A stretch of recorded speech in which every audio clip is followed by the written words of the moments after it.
जी हाँ।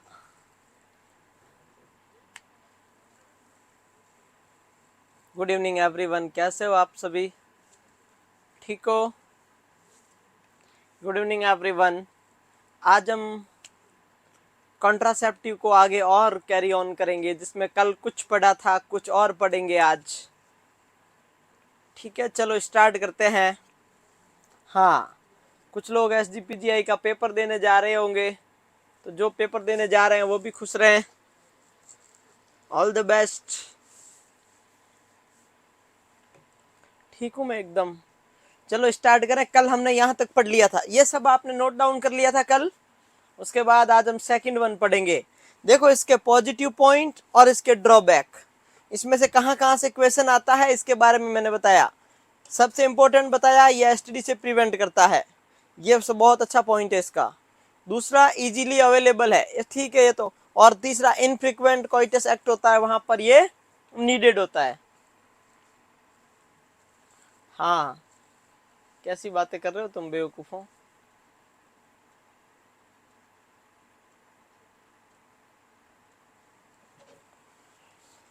ये हो गया ड्रॉबैक। अब सेकंड नंबर लिखो, फीमेल कंडोम। अब इधर आओ, थोड़ा सा इसको समझते हैं। मेल कंडोम में और फीमेल कंडोम में क्या फर्क है, बिल्कुल एकदम फर्क समझना, दोनों में डिफरेंस समझना है। इधर ध्यान दें प्लीज। फीमेल कंडोम को इन्वेंटेड करने वाला पर्सन था डेनिस एमडी लेसे हेजेल। बाई चांस CHO के पेपर में पूछ सकते हैं। ये लेटेक्स की जगह पॉलीयूरिथीन का बना होता है। किसका बना होता है? पॉलीयूरिथीन का। ये भी एसटीडी से प्रिवेंट करता है, क्योंकि ये भी स्पर्म डिपोजिशन को प्रिवेंट करता है। इसकी भी फेलियर रेट ज्यादा है। अब इसमें और मेल कंडोम में फर्क क्या है? हाँ, मैं आ गया। देखो इधर दिया, सॉरी। इसमें और मेल कंडोम में फर्क क्या है? बेसिक डिफरेंस सुनो। ये होता है जैसे ये कंडोम है, इसमें सिर्फ एक रिंग होती है, ठीक है। और इसमें इस साइड भी रिंग होती है, इनर साइड भी रिंग होती है, आउटर साइड भी रिंग होती है। ये इमेज है।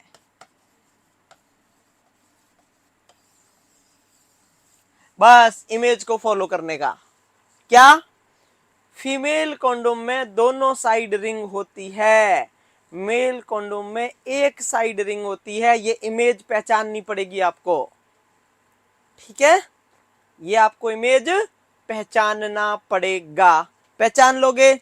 ठीक है, देखो ये दिख रहा है, इधर भी रिंग है, इधर भी रिंग है। ये समझ आ गया? इतना ही याद रखना, इसका इमेज इंपॉर्टेंट है, क्योंकि इसको आप मेल कंडोम मान लोगे ये बहुत गलत हो जाएगा। दोनों साइड रिंग लिख दो, बोथ साइड रिंग।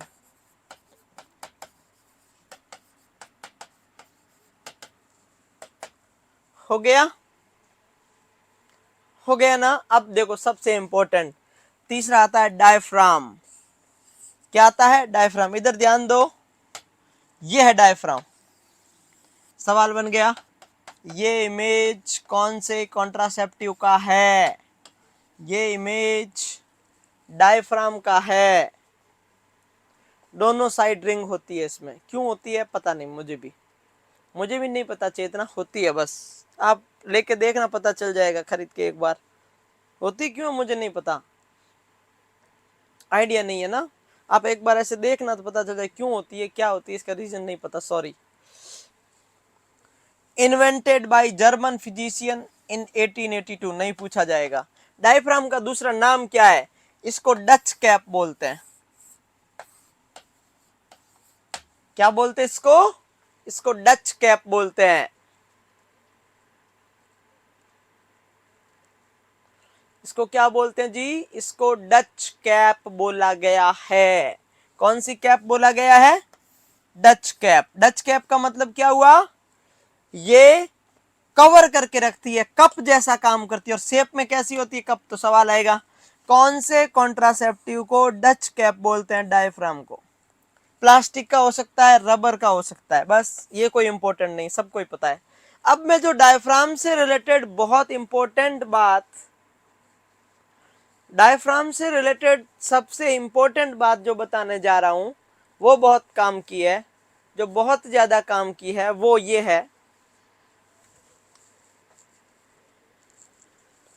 क्या है बताओ, मैं क्या बताने जा रहा हूं। डायफ्राम से रिलेटेड सबसे इंपॉर्टेंट बात क्या होती है बताना मेरे को, क्या होनी बताओ भाई। डायफ्राम से रिलेटेड सबसे इंपॉर्टेंट बात क्या होती है, बताओ देखे, कौन बताएगा।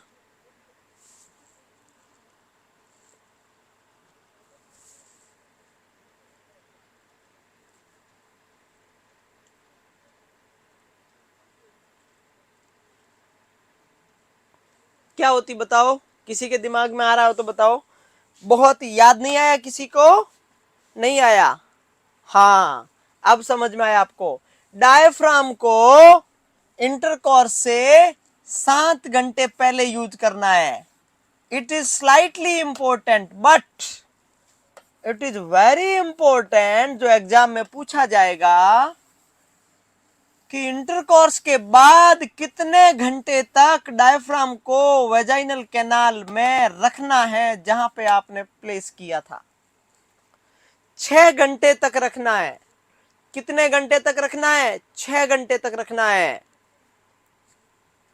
क्या, कितने घंटे, 6 hour, 3 hour before, 6 hour after रखना है, मीन्स है ये, ठीक है। अब सुनो एक बात, अब इसका ये तो हो गए दो इसके एक्स्ट्रा नोट।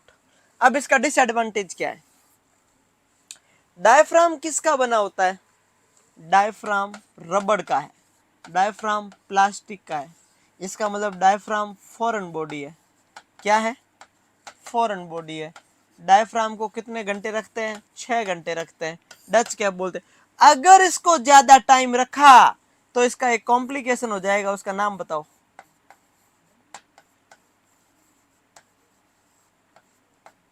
उसका कॉम्प्लिकेशन बताओ। अगर इसको 6 घंटे से ज्यादा रखा तो इसका कॉम्प्लिकेशन हो जाएगा, उसका नाम बताओ। बताओ कौन बताएगा, डायफ्राम का कॉम्प्लिकेशन क्या है। फॉरेन बॉडी ज्यादा टाइम अंदर रह जाती तो क्या बोलते हैं। आपको मीजल्स वैक्सीन के बारे में पता है, मीजल्स वैक्सीन को 4 घंटे तक यूज करना होता है डाइल्यूट करने के बाद। उसके बाद आप अगर यूज करते हो तो कौन सा कॉम्प्लिकेशन होता है बताना मेरे को। मीजल्स की वैक्सीन का कॉम्प्लिकेशन क्या है प्लीज बताओ देखे। मीजल्स की वैक्सीन का lower half of the sternum,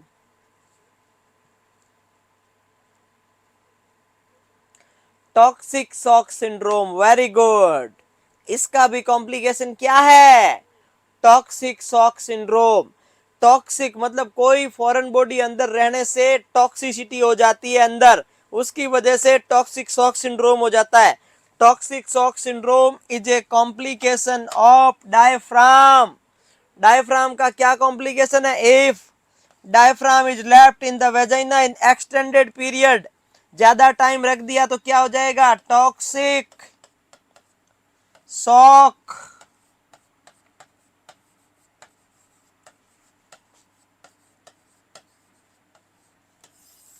syndrome.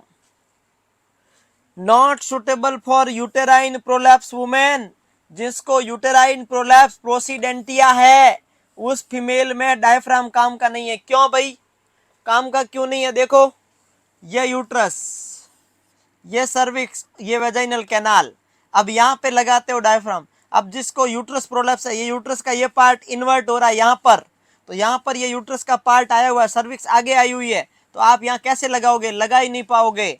इसका मतलब जिसको यूटेराइन प्रोलैप्स है उसमें ज्यादा इफेक्टिव नहीं है। अब सुनो एक बहुत ही इंपॉर्टेंट बात, need medical supervision. Educated couple है तो ही ये यूज कर सकते हैं, समझदार लोग हैं तो यूज कर सकते हैं। मेडिकल सुपरविजन चाहिए, खुद यूज नहीं कर सकते। किसी कोई न कोई जिसको ज्ञान है वो ही इसको प्लेस कर सकता है, या खुद को पहले थोड़ा सीखना पड़ता है। इसको देखो, फीमेल कंडोम मेल कंडोम में कुछ नहीं सीखना पड़ता।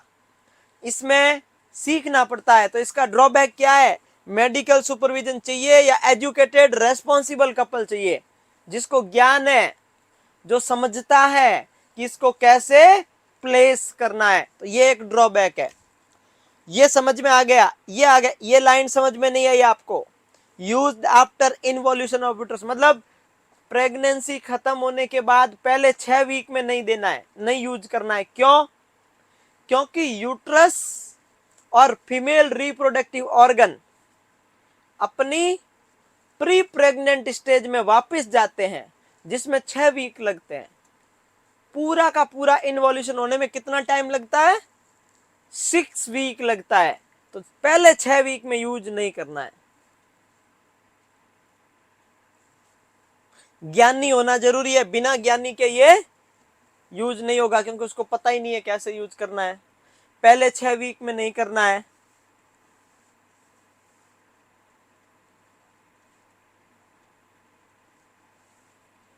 Not suitable for uterine prolapse women if diaphragm is left in the vagina in extended period.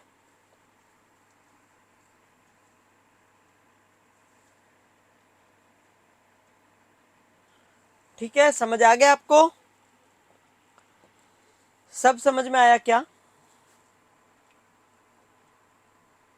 सब समझ में आया ना, या नहीं आया?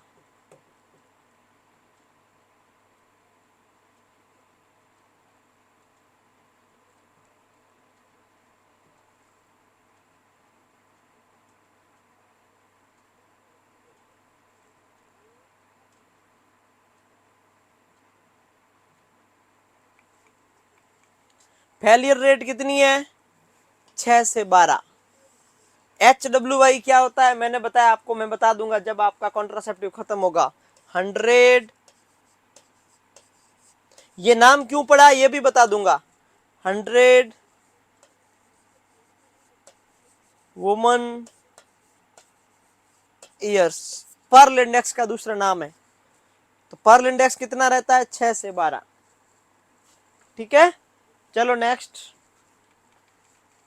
नेक्स्ट लिखो vaginal sponge, that's called today. अब टुडे एक तरीके का स्पंज है। आपने रसगुल्ले खाए हैं कभी? आपने रसगुल्ले खाए हैं ना? ये रसगुल्ले जैसा ही होता है, स्पंज वाला। कैसा होता है? हाँ, वासुमती साहू बोल रही है सर सेकंड लाइन रिपीट करो।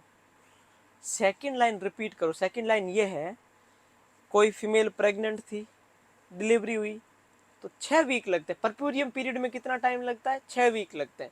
6 वीक तक वेजाइनल कैनाल, सर्विक्स और यूट्रस को पहले वाली कंडीशन में आने में लगता है 6 वीक लगता है। तो इसका मतलब क्या हुआ? 6 वीक तक इसको यूज करोगे तो इफेक्टिव नहीं रहेगा ये। एक सही बात है कि नहीं है? सही है, यही तो मैं बता रहा हूं, और क्या बता रहा हूं, बस सिंपल बात।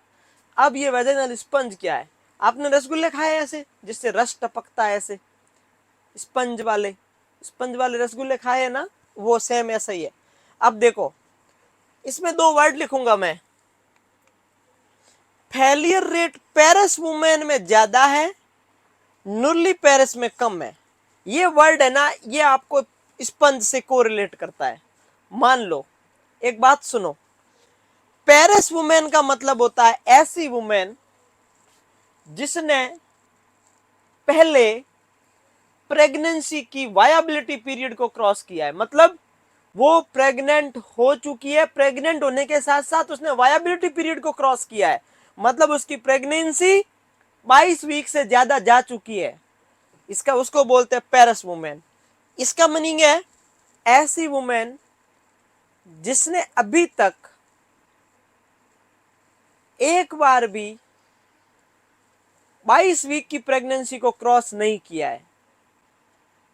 नल्ली पेरिस का मतलब नो प्रेगनेंसी नहीं होता चेतना। नल्ली पेरिस का मतलब होता है वो प्रेग्नेंट तो हुई होगी। नल्ली ग्रेविडा का मतलब होता है कभी प्रेग्नेंट नहीं हुई है। नल्ली पेरिस का मतलब है वो 22 वीक से ज्यादा की प्रेग्नेंट हो चुकी है। 22 वीक से ज्यादा, 24 वीक से ज्यादा। अब कोई भी फीमेल जो 22 से 24 वीक से ज्यादा प्रेग्नेंट हुई, तब जब फीमेल बेबी वेजाइनल कैनाल से पास आउट होगा तो वेजाइनल कैनाल कैसी हो जाएगी? वेजाइनल क्विनाल का लुमेन बढ़ जाएगा, डायमीटर बढ़ जाएगा, बढ़ेगा कि नहीं बढ़ेगा, बस यही बात। अब स्पंज है, स्पंज की साइज तो फिक्स है ये। अब ये वेजाइनल कैनाल है मान लो नल्ली पेरस वुमेन की, ये वेजाइनल कैनाल है मान लो पेरस वुमेन की, तब दोनों में से स्पंज इसमें लगाओगे तो फिट होगा एकदम, इसमें थोड़ा सा ऐसे रहेगा तो साइड से स्पर्म जा सकता है। तो इसमें फेलियर रेट ज्यादा, क्यों? क्योंकि इसकी वेजाइनल कैनाल ज्यादा, इंट्रोइटस ज्यादा बड़ा है। रीजन क्या है? क्योंकि इसकी प्रेगनेंसी पहले डायलेट हो चुकी है, इसकी वेजाइनल कैनाल डायलेट हो चुकी है क्योंकि प्रेगनेंसी क्या हो रखी है, 22वीं को क्रॉस कर रखी है। तो उसकी वजह से बेबी के पास आउट होने की वजह से, बेबी के एक्सपेल आउट होने की वजह से, बेबी के वेजाइनल कैनाल से मूव करने की वजह से वेजाइनल कैनाल का डायमीटर बढ़ गया था। तो स्पंज अब एक छोटा सा ऐसी स्पंज है, अब उसमें किस में फिट रहेगा? नल्ली पेरस में ज्यादा फिट रहेगा as compare to parous women. समझ गए ये बात?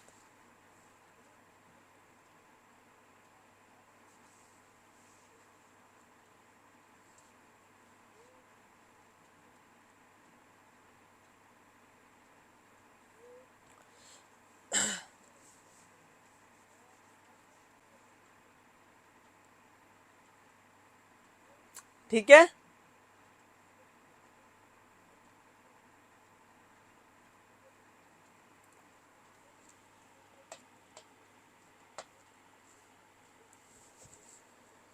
ये बात समझ में आ गया।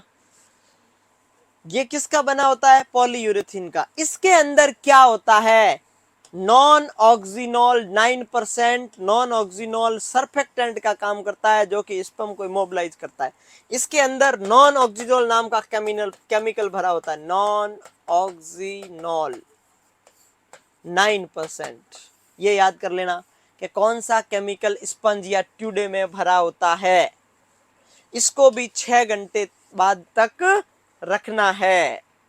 ठीक है, स्पर्म को क्या करता है? इमोबिलाइज कर देता है, क्योंकि इसके अंदर एक केमिकल होता है जिसका नाम है नॉन ऑक्सीनॉल। ये स्पर्म को मार देता है, स्पर्म को की मोर्टेलिटी खत्म कर देता है, स्पर्म की मोर्टेलिटी खत्म कर देता है। बस अब आगे स्पर्म देखो, ये है वेजाइनल कैनाल, ये है सर्विक्स, यहां लगा हुआ है क्या? ये अब यहां से स्पर्म आएगा, यहाँ ये है, इसमें से नॉन ऑक्सीनॉल रिलीज होता रहेगा, ये स्पर्म को मार देगा। तो ये बाद में यूट्रस, ये फैलोपियन ट्यूब। अब स्पर्म यहाँ से यहाँ तक जाएगा कैसे? यहीं पे मार दिया, और कोई नल्ली पेरस है, कोई स्पर्म नहीं मरा, बाई चांस पास से निकल गया तो फैलोपियन ट्यूब में चला जाएगा, प्रेगनेंसी हो जाएगी।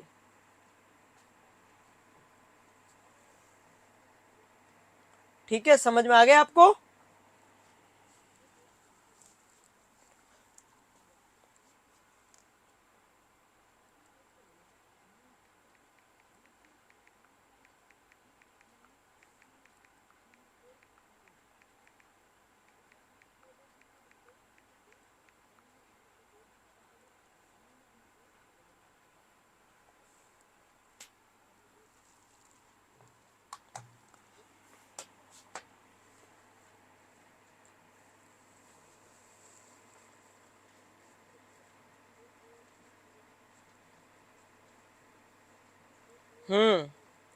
मिस्टर संतोष कुमार, जब आप सीपीआर करते हो,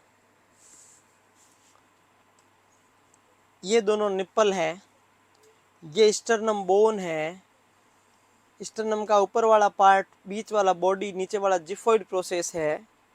अगर आपका पीडियाट्रिक पूछे तो स्टर्नम के लोअर पार्ट को दबाया जाता है, लेकिन अडल्ट पूछा था एग्जाम में, अडल्ट में lower half of the sternum, मतलब नीचे वाला हाफ, लोअर थर्ड नहीं पूछा था। लोअर थर्ड राइट आंसर नहीं है, लोअर हाफ राइट आंसर है, लोअर हाफ राइट आंसर है। और आपके नोट्स में भी लोअर हाफ ही लिखा हुआ होगा, आपके नोट्स में भी लोअर हाफ ही लिखा होगा, ऐसा मुझे पता है, आप देख लो एक बार।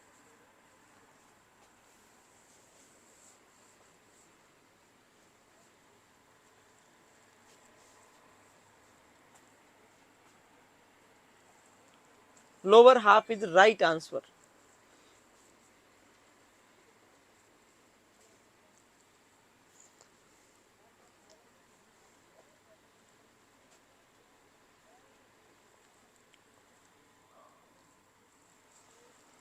Lower half is right answer. और आपने पढ़ रखा है तो लोअर हाफ ही पढ़ा होगा।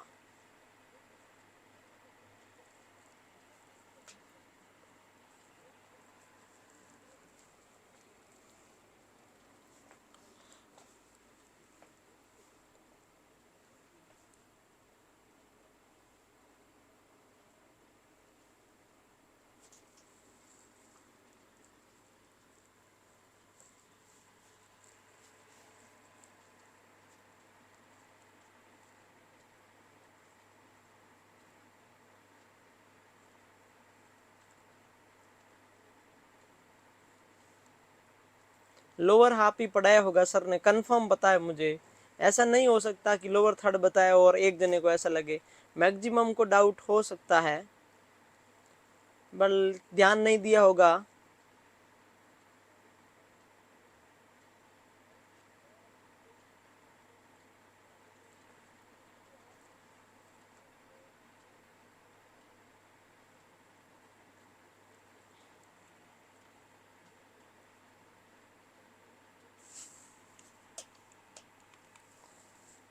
Vaginal sponge not effective in prevention of gonorrhoea, chlamydia और HIV इन्फेक्शन। क्यों बताओ?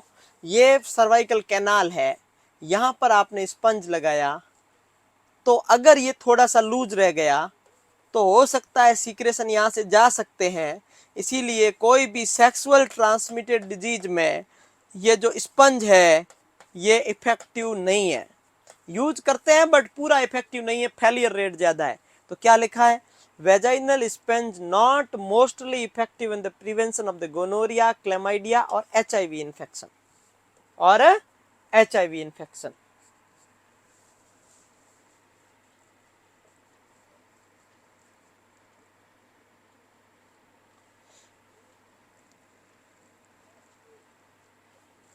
अब हो सकता है कुछ करेक्शन हुआ हो, लेकिन lower half of the sternum is right answer. Lower 1/3 right answer नहीं है।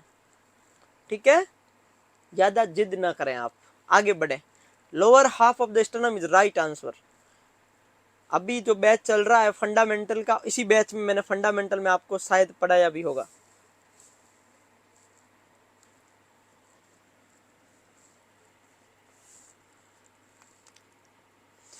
It produce lesion in the genital tract when use frequently. देखो ये सर्विकल कैनाल है, वेजाइनल कैनाल है।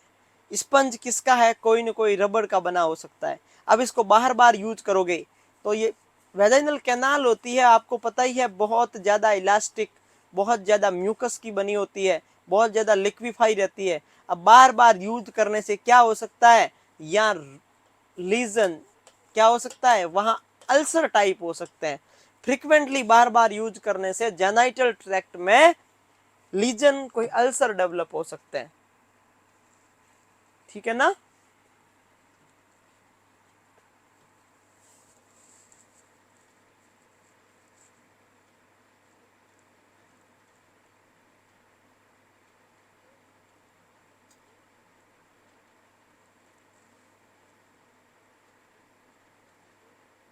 कुछ दिन पहले मैंने यहाँ खड़े होकर क्लास ली थी, याद करो। स्टूल पे चढ़ के क्लास ली थी एक दिन रात को, याद करो। यूट्यूब पे बताया था lower half of the sternum, lower half of the sternum, lower half of the sternum, 3 बार बोला था। स्टर्नम के नीचे वाला पार्ट, लोअर हाफ ऐसे करके बताया था। यहाँ खड़े होके, आपके लेवल पे खड़े होके, मैं स्टूल के ऊपर खड़ा होके, फिर यहाँ से मैंने यूट्यूब से बताया था। याद हो तो आप लोगों को, नहीं हो तो कोई बात नहीं।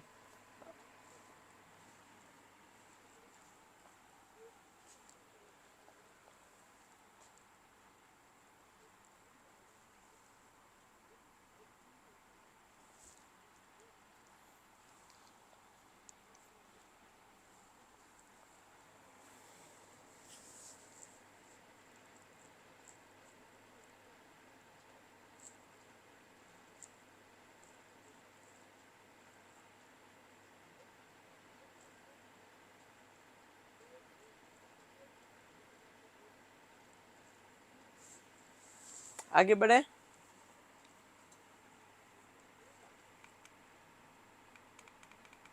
ये है सर्वाइकल कैप। अब देखो, ये यूट्रस, ये सर्विक्स, सर्विक्स के ऊपर कैप लग जाती है।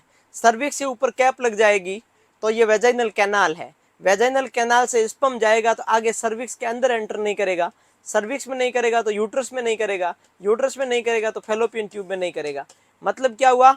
पहला सवाल, ये इमेज कौन से कॉन्ट्रासेप्टिव का है? डच कैप है या सर्वाइकल कैप है? तो आप बोलोगे सर ये डच कैप है। क्या है? सर्वाइकल कैप है। कितने घंटे पहले यूज करना है? 8 घंटे पहले यूज करना है। डच कैप को कितना घंटा पहले कर रहे थे? 3। कितने घंटे बाद में? 6। इसको 8 घंटे पहले यूज करना है सर्वाइकल कैप।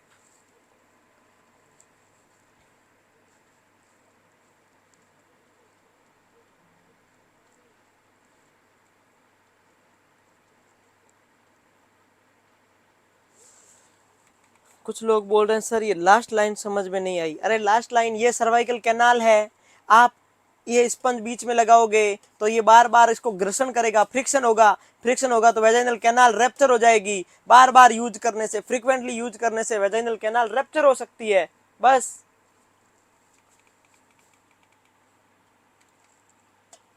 ये हो गया सर्वाइकल कैप।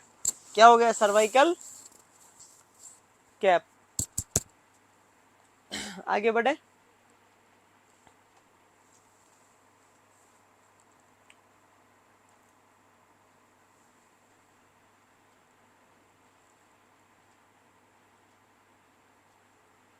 सिंपल बात है, उसके लिए दिमाग लगा रहे फालतू। अब लिखो ये क्या कुछ और होते हैं स्पर्मिसाइड, जैसे कि नॉन ऑक्सीनोल 9, ऑक्सीजोल 9, बेंजाइलकोनियम क्लोराइड। 5 मिनट पहले ऐसी कोई टैबलेट आती है तो वेजाइनल कैनाल में रख देते हैं, वो स्पर्म को इमोबिलाइज कर देते हैं, स्पर्म को इमोबिलाइज कर देते हैं। तो ऐसी भी आती है लेकिन ज़्यादा इफेक्टिव नहीं है। स्पर्म को कौन सी? ऑक्टीएक्सनॉल, बेंजाइलकोनियम क्लोराइड, नॉन ऑक्सीनोल, जैसे मैंने बताया उसमें ट्यूडे के अंदर वेजाइनल स्पंज में होता है। तो ऐसे cream, foam, tablet, suppository, gel वगैरह ऐसी आती है जो स्पर्मिसाइड एक्शन करती है। ये सारे कौन से मेथड हो गए? मैकेनिकल फिजिकल मेथड हो गए। अब हम बहुत ही इंपॉर्टेंट पढ़ेंगे नेक्स्ट, जो बहुत ही इंपॉर्टेंट होगा, उसका नाम होगा आपकी नज़र में आईयूसीडी। क्या? Contraceptive, IUCD. अब इन सब का फेलियर रेट ज़्यादा होता है क्योंकि ये फिक्स थोड़ी है, दे रहे हो टैबलेट, जरूरी थोड़ी है केमिकल काम करे नहीं करे। ये हो गया बेसिक। अब इनमें से कितने सवाल बनेंगे? पहला सवाल बन गया टेम्परेरी क्या है, परमानेंट क्या है, कौन सा मेथड टेम्परेरी में आता है, कौन सा परमानेंट में आता है। फर्स्ट क्वेश्चन देखो, वापस ये लिख लो, फिर मैं बताता हूँ क्वेश्चन कहाँ कहाँ से बना।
क्वेश्चन कहाँ कहाँ से बनेंगे देख लो फटाफट। पढ़ लिया आपने, लेकिन आपको पता होना चाहिए कि हमने जो पढ़ा है वो हमने काम का पढ़ा है कि नहीं पढ़ा है। पहला ये है कि डेफिनेशन में से कोई क्वेश्चन नहीं बनेगा। दूसरा, कॉन्ट्रासेप्टिव यहाँ से सवाल बनेगा। परमानेंट कौन से होते हैं? टेम्परेरी सवाल आएगा, कौन सा परमानेंट मेथड नहीं है। एक क्वेश्चन इनमें से बन गया, एक वो दे देंगे, 3 ऑप्शन इनमें से कोई दे देंगे।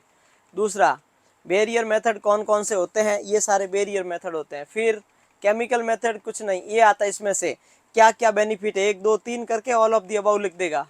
फिर फीमेल में कितनी रिंग होती है? 2 रिंग होती है। डायफ्राम का सबसे important, Dutch cap, 6 hour after, responsive educated, medical supervision जरूरी, और टॉक्सिक शॉक सिंड्रोम। कितने सवाल बन गए? 1 2 3 और इसका एक 4।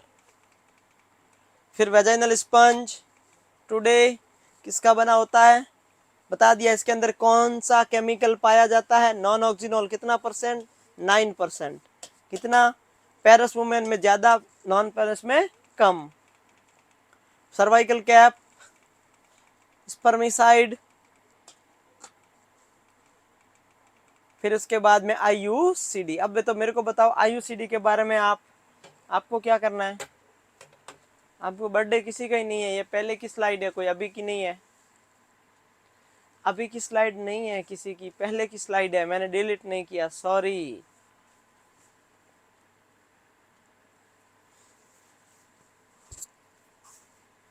किसी का बर्थडे नहीं है, आप घबराओ मत। बताओ IUCD क्या होती है? बताओ, कौन बताएगा मुझे? IUCD के बारे में कुछ बात बताओ देखे, कुछ तो बताओ। IUCD के बारे में क्या बताओगे? क्या जानते हो IUCD के बारे में आप लोग? जो जानते हो वो बता दोगे, ये बात हमें पता है IUCD के बारे में।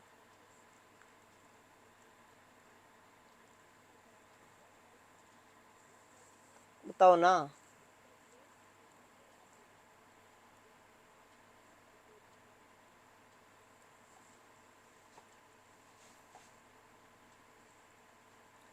बर्थडे नहीं आएगा किसी का, मेरा ही आएगा अब, और किसी का नहीं आएगा अब। सबसे पहले मेरा आएगा, पहले अपना आएगा, फिर किसी अपने का आएगा। आपका बाद में ही आएगा, पहले मेरा आएगा। आप लोगों का आता रहेगा बाद में, सबसे पहले मेरा। बताओ जल्दी क्या होता है? अरे कॉपर्टी, सीधा 370 बोल दिया चेतना, मतलब कुछ भी नहीं सोचा। कॉपर्टी दो प्रकार की, वेरी गुड भरत, बहुत बढ़िया। कॉपर्टी दो प्रकार की होती है, एक मेडिकेटेड, दूसरी नॉन मेडिकेटेड। यही सवाल बन गया। या टी लाइक स्ट्रक्चर वगैरह ऐसी अनपढ़ बातें मत किया करो। टी लाइक स्ट्रक्चर, वो स्ट्रक्चर। IUCD क्या होती है मैं ये पूछ रहा हूं। कॉपर्टी और IUCD अलग अलग है। IUCD का एक पार्ट है कॉपर्टी। IUCD का एक पार्ट है जिसको कॉपर्टी बोलते हो। अब देखो, दो प्रकार की होती है, मैं समझा रहा हूं। IUCD दो प्रकार की, एक मेडिकेटेड, दूसरी नॉन। अब मेरे को बताओ, दोनों में से स्टैंडर्ड कौन सी है? दोनों में से स्टैंडर्ड कौन सी है, मेडिकेटेड या नॉन मेडिकेटेड? नई कौन सी है? नई स्टैंडर्ड का मतलब नई। नई कौन सी बताओ, बता दो, नई कौन सी है? ये न्यू है। ये कौन सी है? ओल्डर है। ओल्डर का मतलब, तो दो में से बताओ फर्स्ट जनरेशन कौन सी है? आप सोच के बताना। पुरानी होगी वो फर्स्ट जनरेशन होगी, या नई होगी वो फर्स्ट जनरेशन होगी? बताओ देखे, फर्स्ट जनरेशन कौन सी है? अरे जो पुरानी होगी वो फर्स्ट जनरेशन होगी ना बेवकूफों। अरे जो पुरानी होगी वो पहले आई है ना। ये नई है, ये न्यू जनरेशन है। ये पुरानी होगी वो ओल्ड जनरेशन होगी। तो इसको लिखो ओल्ड जनरेशन।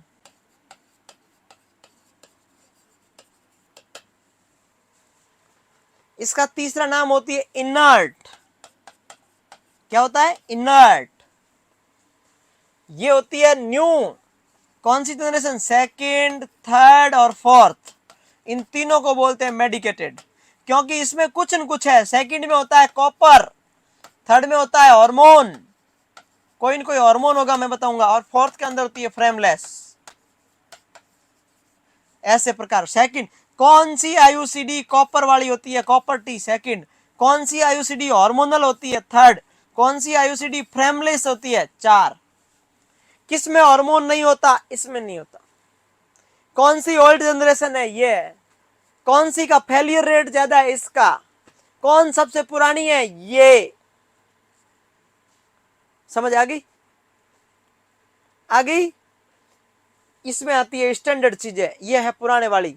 ये है सब कोई ऐसी, कोई ऐसी, कोई ऐसी, सब टी शेप की है, कोई उल्टा टी कोई सीधा टी, ये है एस शेप, इसको बोलते हैं लिप्स लूप।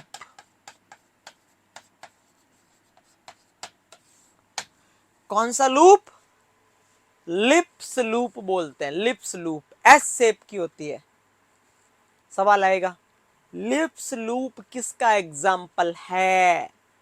अरे चेतना, मैं बता दूंगा फ्रेमलेस क्या होती है जब मैं फोर्थ जनरेशन पढ़ाऊंगा, अभी मैं क्लासिफिकेशन पढ़ा रहा हूं, जल्दबाजी मत करो।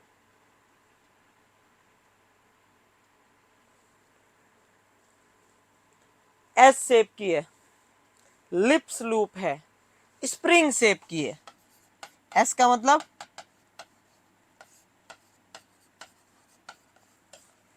नॉन मेडिकेटेड, इसमें कुछ भी नहीं है, फर्जी है ये क्या है? फर्जी फर्जी फर्जी फर्जी फर्जी फर्जी फर्जी फर्जी, है ना फर्जी? ये है, ठीक है। ये कैसी है सर?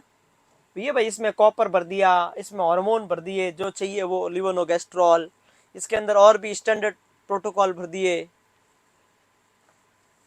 ठीक है, इतना समझ में आया? अरे इतना समझ में आया क्या? नहीं आया? नहीं आया तो भी चलेगा। तो दो बेसिक टाइप, एक नॉन मेडिकेटेड एक मेडिकेटेड, लिखो चलो, चलो लिखो, एक मेडिकेटेड एक नॉन मेडिकेटेड, लिखो जल्दी। एक मेडिकेटेड, हाँ फर्जी, ये लुंज पुंज है, ऐसी है बेवकूफ कहीं की, आप जैसी है ये। आप ऐसे हो ना, घुमावदार स्पाइरोचेट टाइप के, सिप्लिस के बैक्टीरिया जैसे।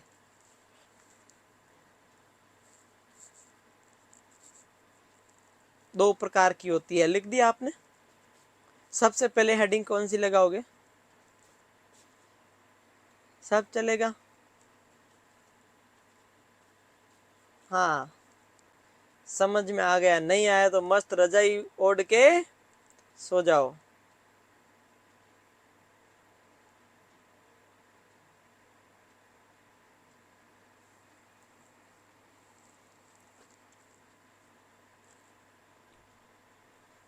इंट्रा यूटेराइन कॉन्ट्रासेप्टिव डिवाइस दो प्रकार के होते हैं।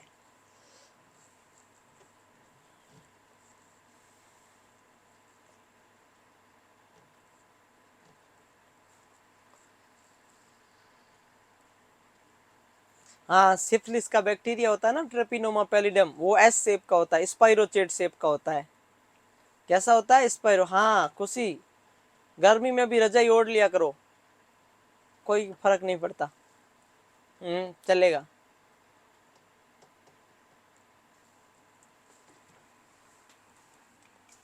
अब समर एक लिखो, नॉन मेडिकेटेड हेडिंग लगाओ, सबसे हेडिंग लगाओ पहले नॉन मेडिकेटेड। ये लिप्स लूप होती है और इसको ग्रेफेनबर्ग सिल्वर रिंग भी बोलते हैं। सेकंड जनरेशन होती है उसको कॉपर वाली बोलते हैं। थर्ड जनरेशन होती है उसको प्रोजेस्टेरॉन कंटेनिंग, मतलब हार्मोनल होती है। कौन सी होती है? हार्मोनल होती है। फोर्थ जनरेशन होगी उसको मैं बताऊंगा फ्रेमलेस होगी। थर्ड जनरेशन प्रोजेस्टेरॉन और लिवोनोगेस्ट्रॉल होती है। थर्ड जनरेशन के एग्जांपल है, लिखो फटाफट।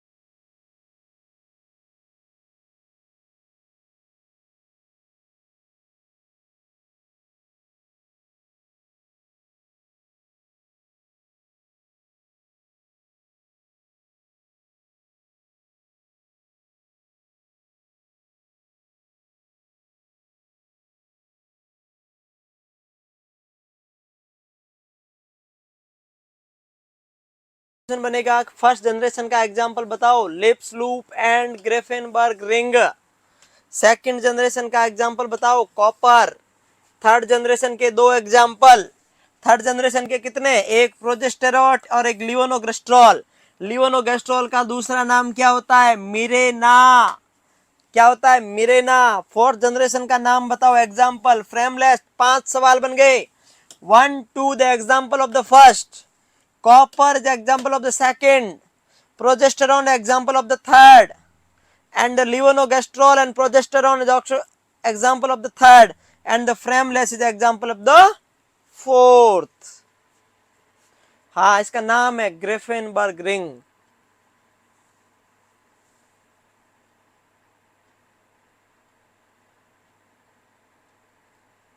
ठीक है।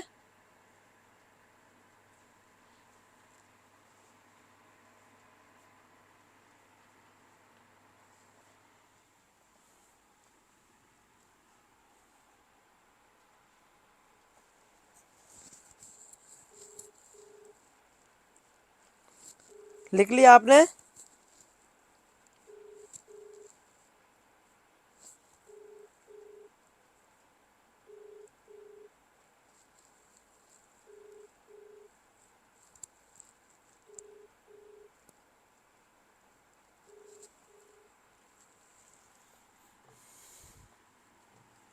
लिख लिया सब?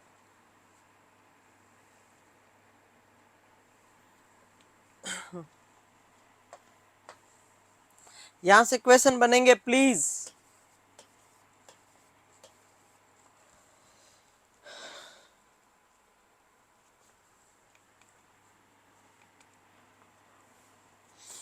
दो फर्स्ट के एग्जाम्पल, सेकंड का एक, थर्ड के दो, फोर्थ के भी दो या तीन, जो भी लिखना चाहो। हाँ, जो भी पेपर देने जा रहे हैं उनको बस सोच समझ के देना। मैं बताऊंगा आपको, आप करोगे वही जो भगवान चाहेगा, और भगवान हमेशा हमारा अच्छा ही चाहता है। अच्छे मन से पेपर देना। आप सभी को ऑल द बेस्ट।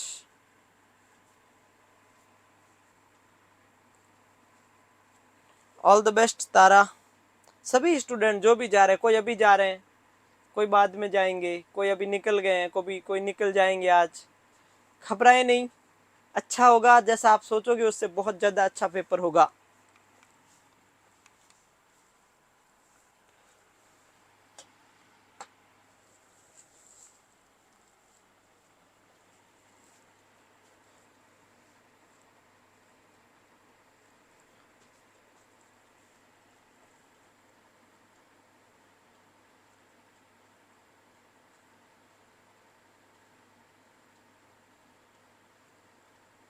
लिख लिया आपने?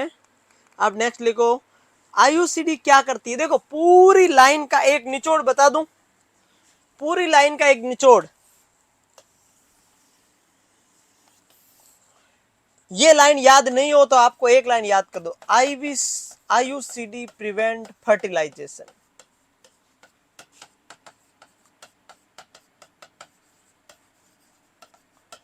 नीचे और ब्रैकेट में लिखो, नॉट प्रिवेंट ओवुलेशन। ऐसे लिखना, क्योंकि ओवुलेशन किसी और का काम है। आप गलत कर दोगे, ये पूरे वर्ड नहीं लिखोगे तो चल जाएगा।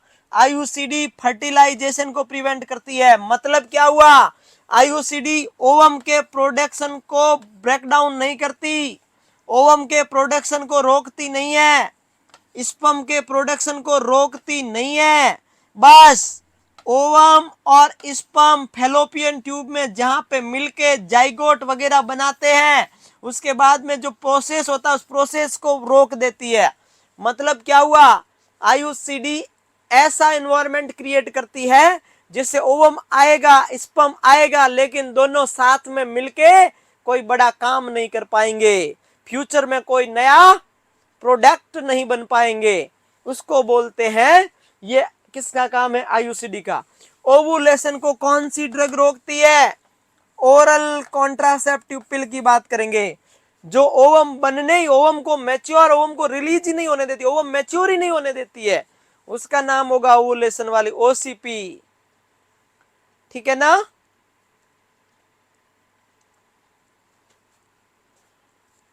इस बात का याद रखें। तो इसमें घुमा फिरा के लिखा हुआ है, ये फॉरेन बॉडी होती है, यूट्रस के अंदर सेलुलर और बायोकेमिकल चेंजेस लाती है एंडोमेट्रियम में, उसकी वजह से फर्टिलाइजेशन और इम्प्लांटेशन रुक जाता है।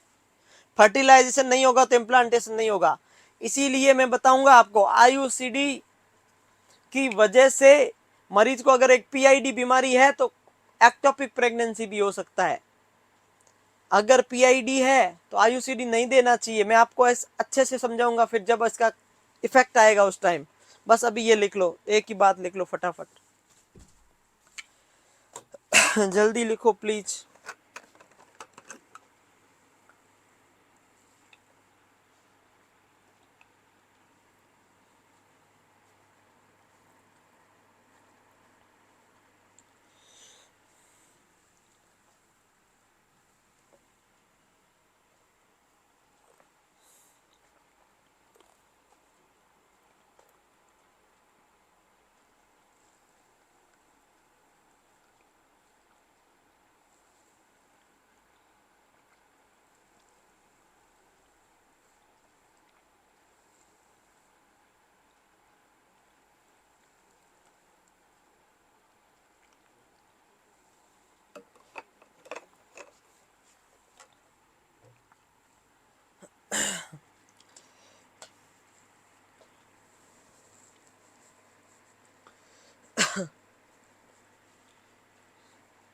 हो गया।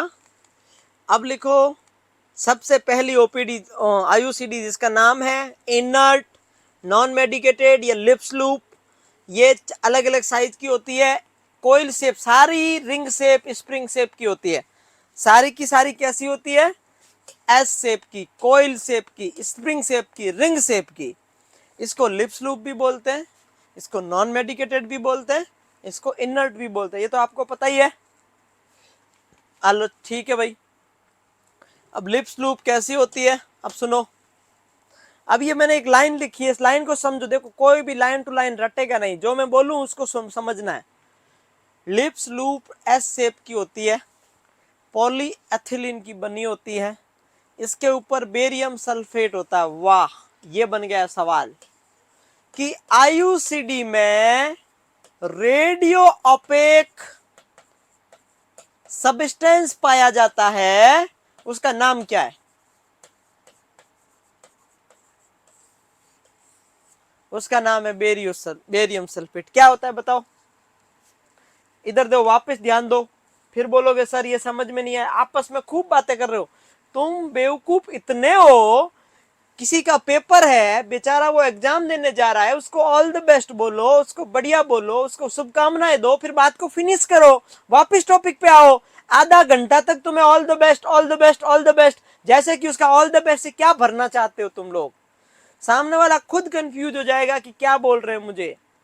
कभी भी कोई भी चीज को ऐसे लेके चलो कि सामने वाले को भी ओवर ना लगे।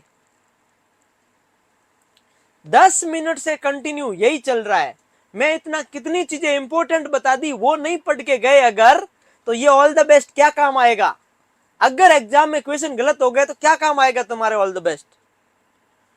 तुम्हें इंपॉर्टेंट चीजें कितनी भी बताए, बट तुम्हें अपनी बातें करनी है, आपस में बातें। तुम्हारे सामने थोबड़ा नहीं दिख रहा, सामने वाले का फेस नहीं दिख रहा है, फिर भी बातें किए जा रहे हो। हाँ सुन, कैसी है तू, तू कैसा है, क्या कर रही है, ट्रेन में है, कौन सी सीट पे बैठी है, अपर पे एक, मिडिल पे एक, लोअर पे, ब्रेकफास्ट लिया कि नहीं लिया, खाना खाया कि नहीं खाया, ब्लैंकेट लिया कि नहीं लिया, पानी की बोतल ली कि नहीं ली। बेवकूफों, वो सब समझदार है, तुमसे ज्यादा अच्छे से जानते हैं। जब घर से निकलते हैं ना, तो मोबाइल का charger, power bank, earphone, headphone, पानी की बोतल, T shirt, lower, slipper, shoes, bag, सब कुछ लेके चलते हैं, सब कुछ लेके चलते हैं। आपस में बातें कम किया करो। I am feeling jealous. तुम आपस में बात करते हो ना, सिर्फ बात करनी है तो मेरे से करो, आपस में बातें बंद करो। इतनी बातें करते हो, इतनी बातें करते हो, पता नहीं क्या ही करते हो तुम बातें। तुम्हारी बातें खत्म ही नहीं होती क्या? बातें कभी खत्म होगी तुम्हारी? मेरे का मन करता है मैं यहां से एक थप्पड़ मारूं जोर से, बट करूं क्या? अभी थप्पड़ मारूंगा तो हमारे कैमरे की लग जाएगी, और कैमरा हमारा बेहद कीमती है। तुम लोग तो कल हैं करने लग जाओगे, सर गलती हो गई, सर प्लीज गुस्सा मत करो। फीलिंग शेयर करते, हाँ करो ना, फीलिंग शेयर करो, लेकिन फीलिंग इतनी मत बढ़ाओ कि आप पेपर देने जा रहे हो, कोई ससुराल नहीं जा रहे हो, फीलिंग शेयर कर रहे हो। इधर आओ, खुश रहो ना, खुश ऐसे भी तो रह सकते हैं, बातें करनी खूब सारी। ये सवाल आ गया, फिर क्या करोगे? आप आपस में बातें कर रहे हो, मुझे जलन हो रही है कि आपस में बातें कर रहे हो, मेरे से तो कोई बात ही नहीं कर रहा। इधर मैं यहाँ खड़ा हूं, मैं पूछ रहा हूं कुछ इंपॉर्टेंट बातें, आपस में चू चू चू चू चू, पता नहीं कब से। आप चुप रहेगा सभी, सुनो इधर, इधर ध्यान दो, अब इधर ध्यान दो, ठीक है। First generation that's called inert, that's called non medicated. कौन सी? Lips loop. कैसी होती है? एस शेप की, मतलब कोइल बोलो, स्प्रिंग बोलो या रिंग बोलो। अब आपने एक बात सुना, ओटी में आप गॉज यूज करते हो? सर्जरी में करते हो क्या?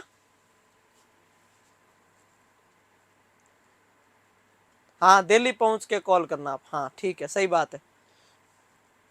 अब सुनो, हाँ दिल्ली पहुंच के कॉल करना, आपको बताएंगे कैसे पेपर। पहले इधर ध्यान दो, ओटी, ओटी में आपने गॉज यूज किया है कभी? किया है ना, कई बार। देखो सुनो,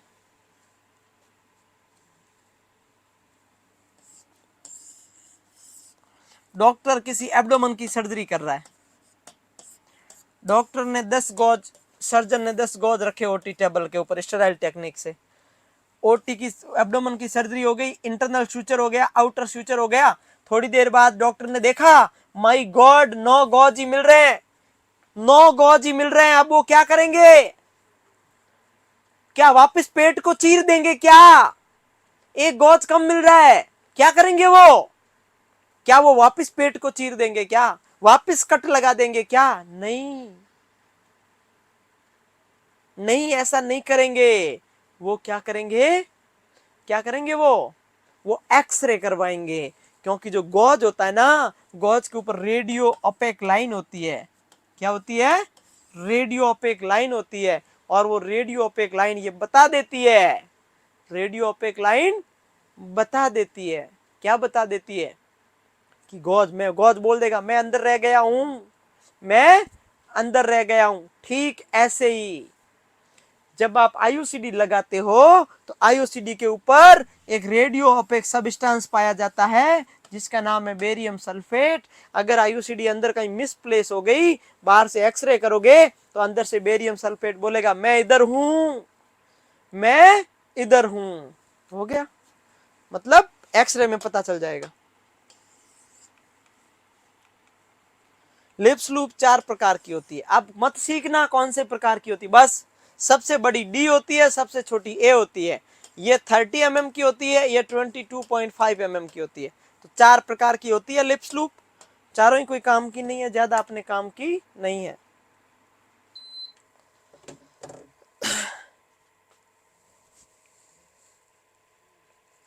नॉन मेडिकेटेड है उसे ही तो ओल्ड बोलेंगे ना, जो पहली है। अब देखो सुनो, विवेक पासवान, आप बड़े हो कि आपके दादाजी बड़े हैं? आपके दादाजी बड़े हुए ना, तो दादाजी ओल्ड हुए कि आप ओल्ड हुए? दादाजी ओल्ड हुए ना। अब दादाजी के समय टेक्नोलॉजी ज्यादा थी, अब टेक्नोलॉजी ज्यादा है, अब टेक्नोलॉजी ज्यादा है, अब टेक्नोलॉजी ज्यादा है, तो अब मेडिकेटेड बोलेंगे या पहले बोलते थे? अब टेक्नोलॉजी ज्यादा है तो अब वालों को मेडिकेटेड बोलेंगे, उस टाइम को कुछ नहीं बोलेंगे। Non medicated, old, first. Basic बात भी बोले सर ये समझ नहीं आई। तुम लोग है ना 8वीं क्लास से वापस पढ़ो, 8वीं क्लास से वापस। ऐसे बेवकूफ से मतलब पूछते हो सर ओल्ड को नॉन मेडिकेटेड क्यों बोलते? अरे तो जिसमें कुछ नहीं था तो ओल्ड जनरेशन ही बोलेंगे ना, सबसे पहले आया उसको। लार्जर साइज थोड़ी सी ज्यादा इफेक्टिव होती है compare to the lower size. हालांकि चारों ही फर्जी है, बट फर्जी में भी देखो, एक बाप के 4 बेटे, ए बी सी डी। अब इन चारों ही फर्जी है वैसे तो, क्योंकि चारों ही कौन है? Non medicated. लेकिन इन चारों में सबसे अच्छा कौन है? अंधों में कान्हा राजा, डी। तो वैसे तो ये चारों ही फर्जी है, लेकिन चारों में जो सबसे बड़ी है वो थोड़ा ठीक है।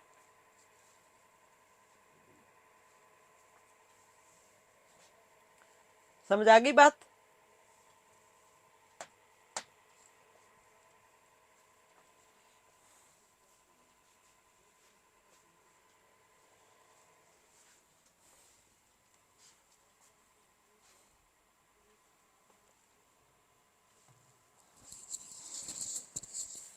जल्दी लिखो।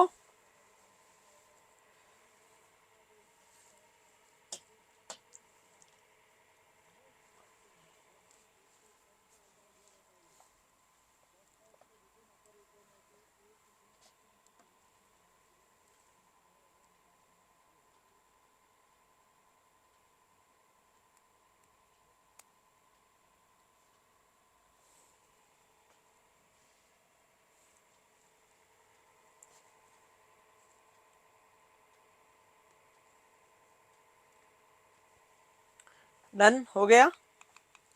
ये देखो 4 सब एस शेप की है, लेकिन डी थोड़ी सबसे लार्जर साइज है, 30 mm है। हालांकि ये भी 30 है, बट ये ज्यादा डी बड़ी, ए बी सी डी सब एस शेप है। देखो डबल एस शेप, मैंने क्या बोला, सभी डबल एस शेप है। पढ़ा था ना, सब double S shape, different size, lips loop, double S shape, तो ये पड़ी डबल एस शेप।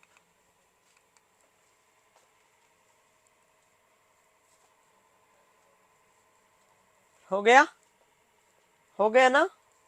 ये हो गई नॉन मेडिकेटेड फिनिश, सिर्फ एक इमेज आएगा। हो गया। अब नेक्स्ट लिखो सेकंड जनरेशन। कौन सी? Second generation. सेकंड जनरेशन को बोलते हैं कॉपर वाली, जिसको क्या बोलते हैं? कॉपर टी बोलते हैं।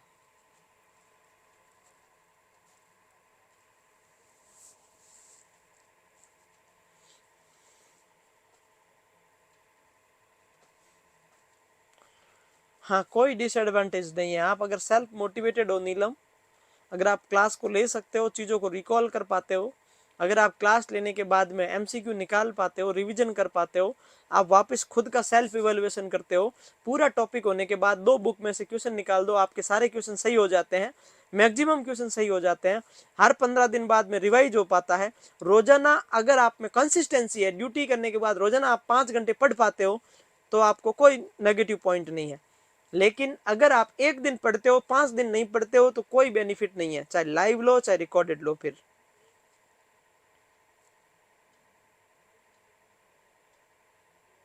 मैं गुस्सा नहीं करता, लेकिन सब पूछते हैं अली सर गुस्सा करेंगे। मेरे गुस्से को अगर तुम गुस्सा समझ के पूछोगे नहीं, तो आपको नुकसान होगा। अगर आप लोगों ये सोचने लग गए ना कि अली सर तो गुस्सा करेंगे, हम नहीं पूछेंगे, तो फिर नुकसान किसका होगा? आपका ही होगा, मेरा तो नहीं होगा। मेरा तो नहीं होने वाला है। ये लिखो, ये सब लिखो फटाफट। ये कॉपर, कौन कौन सी कॉपर टी है? कॉपर टी 200, कॉपर टी 220, 380 लिखना है ना, कॉपर टी, फिर Nova T, multi load, ML copper T, ऐसे करके ये लिखो। ये सब पूरा फटाफट लिखो जल्दी।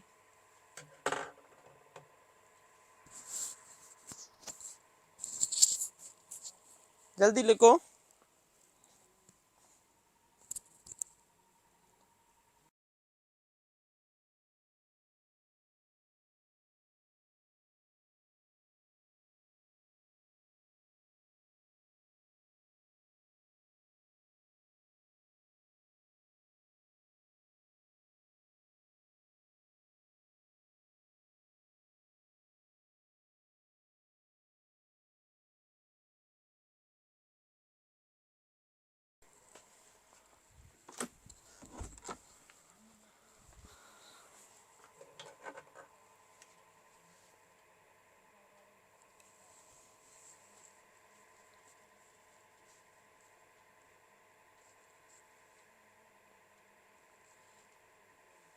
नहीं करता रजिस्टर।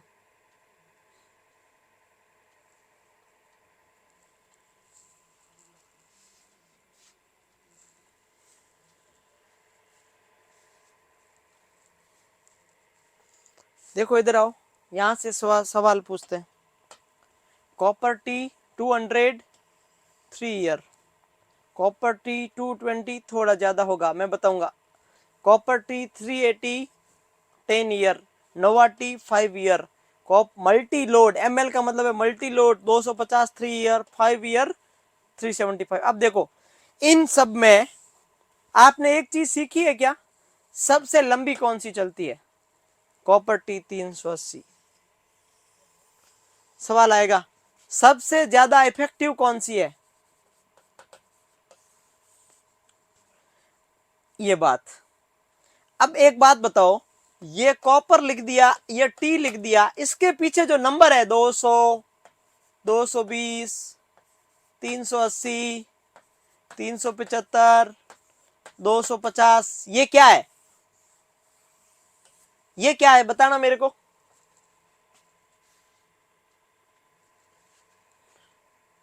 आप इस डर से कभी पूछना बंद ना करेंगे, अली सर गुस्सा करेंगे, आपको ही नुकसान होगा, आपको ही सच में ही नुकसान होगा। देखो कई कई बार कोई डांटता है, इसका मतलब ये नहीं कि आपको सिर्फ समझाने के लिए डांटता है। मेरा गुस्सा कितना टाइम रहेगा, 1 मिनट, 2 मिनट या 3 मिनट, उसके डर से आप पूछोगे नहीं तो आपको परमानेंटली वो चीज समझ में नहीं आएगी। फिर गुस्से के डर से आप पूछना बंद न करें, आपको पूछना है। ये कॉपर टी के टाइप है, ये सेकंड जनरेशन के टाइप है। किसके टाइप है?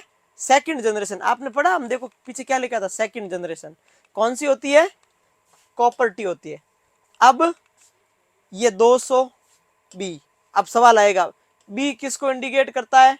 200 किसको इंडिकेट करता है? 220 का मतलब क्या है? 380 का मतलब क्या है? 250 क्या किसको इंडिकेट करता है? हाँ, mg को इंडिकेट नहीं करता, ये इंडिकेट करता है जो कॉपर्टी के पीछे जो नंबर लिखे होते हैं, जैसे 200 है, इसमें 220 है, इसमें 380 है, इसमें 250 है, इसमें 3, ये इंडिकेट करता है कि कितने एरिया में कॉपर काम करेगा। जैसे ये सर्विक्स कैनाल है, ये यूट्रस है, कितना स्क्वायर एमएम में, क्या लिखा देखो, द नंबर किसको रेफर करता है? The surface area of square MM, not MG. MG को नहीं करता, एमजी को नहीं करता। क्या लिखोगे कि जो कॉपर टी में जो नंबर होते हैं वो सरफेस एरिया को स्क्वायर एमएम में डिनोट करते हैं, सरफेस एरिया को एमएम में, किसमें, कितना एमएम सरफेस एरिया को कवर करता है। ये कॉपर टी कितना एमएम सरफेस एरिया को कवर करेगी? तो सबसे ज्यादा कौन सी करेगी? सबसे ज्यादा करेगी 380, इसीलिए ये 10 साल चलती है, इफेक्टिव है। फिर आती है 380 से जस्ट कम है 375, 5 साल। इससे थोड़ी सी कम है 220 बी, 4 साल आ जाएगी। फिर 250 मल्टी लोड, मल्टी लोड थोड़ी कम काम करती है, इसलिए 3 और 5, 200 का मतलब 3 ईयर्स।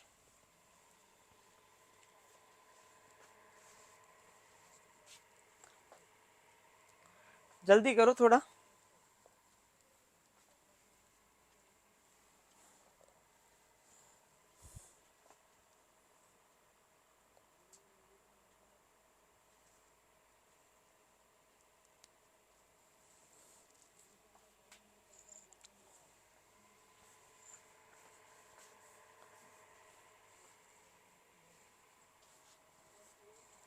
लिख लिया क्या?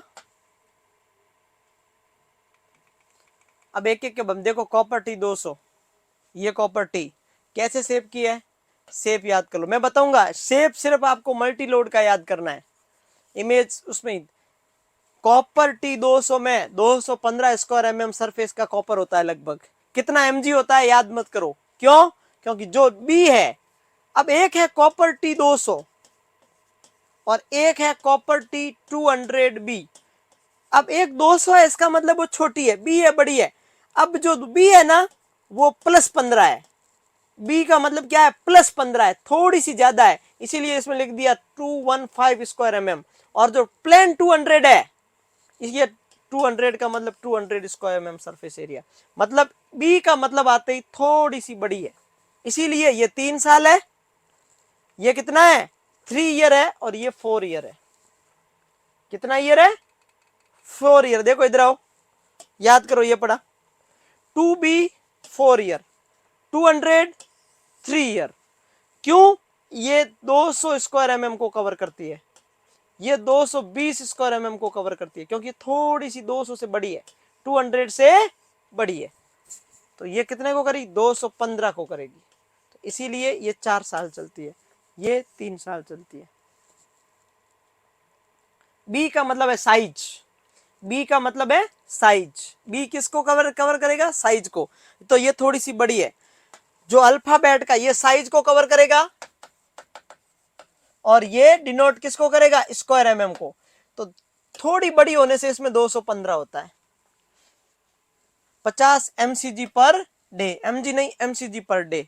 कितने घंटे, कितने साल बाद रिमूव करेंगे, 4 साल। अब आता है कॉपर टी 200, 200 का मतलब 200 स्क्वायर सरफेस एरिया को कॉपर, कितने साल में, ये छोड़ो mg को छोड़ो आप, रिमूव 3, ये याद करना, ये याद करना, ये याद करना, ये याद करना, कितना mg है कोई मतलब नहीं।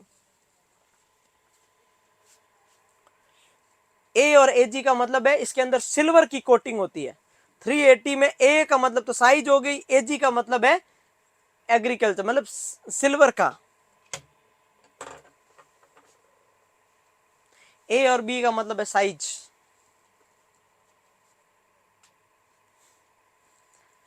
दो सौ का मतलब तो हो गया square MM area. B B C D E F G जो भी होगा वो क्या होगी, साइज होगी उसकी। बी का मतलब साइज हो गई।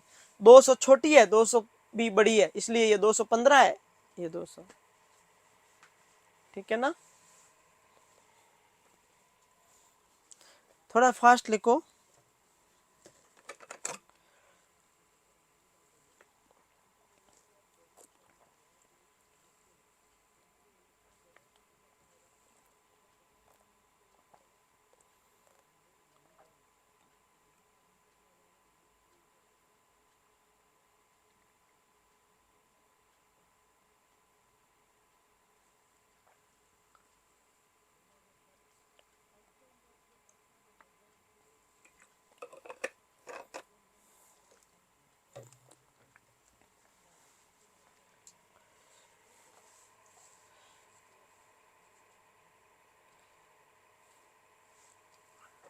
हो गया, समझ में आ गया आपको।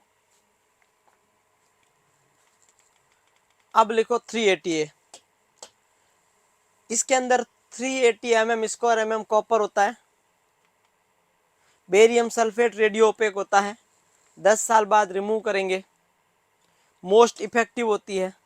बस क्वेश्चन क्वेश्चन क्वेश्चन, ये इसकी साइज।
हो गया।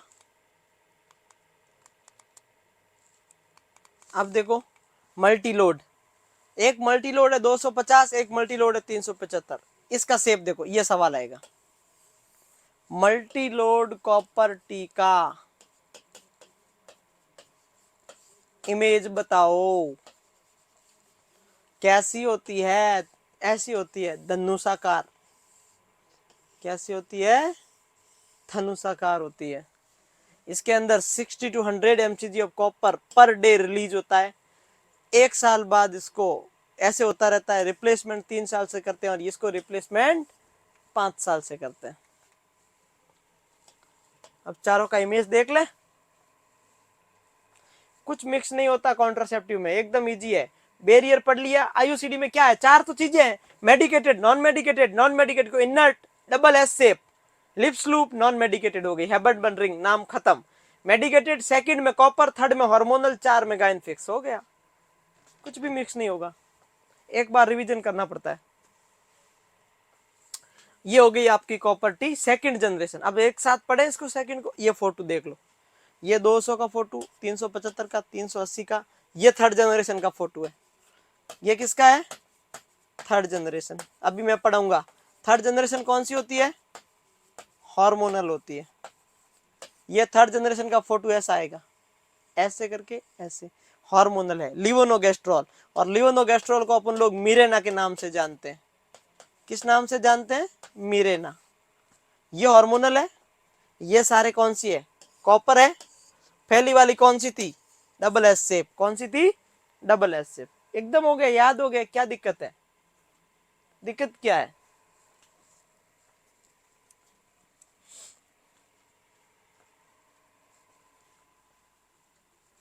अब सेकंड जनरेशन हो गई, फर्स्ट हो गया। अब मैं पढ़ूंगा थर्ड जनरेशन।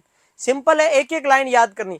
आप लोग क्या करते हो पता है, जो मैं बोलूं ना ये इंपॉर्टेंट नहीं है, उसको भी याद करने की कोशिश करते हो। उसको सिर्फ पढ़ लो एक बार बस, याद नहीं, ज्यादा इसको लोड नहीं लेने का। जो बताऊं ना ये याद करना, वो याद करना जरूरी है। कई बार हमें पता ही नहीं होता पढ़ना क्या है। आप लोग जहां गलती करते हो वो गलती ही आपको मिस्टेक में डालती है ज्यादा। सिली मिस्टेक से ही तो सिलेक्शन से वंचित रह जाते हैं हम लोग। टीचर बताता है ये चीज पढ़ना है, ये चीज नहीं पढ़ना है, लेकिन आप लोग अपने हिसाब से चलते हो। सभी याद करेंगे हम तो, उसके चक्कर में इंपॉर्टेंट पीछे रह जाता है। आपके मन में क्या चलता है, मैं तो लाइन टू लाइन याद करूंगी, मैं तो पूरा का पूरा याद करूंगा। उसके चक्कर में जो इंपॉर्टेंट था कि भाई 380 10 साल बाद में रिप्लेस करनी है, वो आपने पढ़ा ही नहीं। आपने तो स्क्वायर एम पता नहीं क्या क्या याद कर लिया, जिसका कोई मतलब ही नहीं था। ऐसी मिस्टेक होती है। अब लिखो थर्ड जनरेशन। थर्ड जनरेशन में मैंने कितने एग्जाम्पल बताए थे बताना, मैंने थर्ड जनरेशन में कितने एग्जाम्पल बताए थे बताना, अभी आपको याद हो तो। मैंने थर्ड जनरेशन में कितने एग्जाम्पल बताए थे, बताओ जल्दी। अगर आपको मैंने बोला इंपॉर्टेंट है, ये भी बताया था इंपॉर्टेंट है, बताना।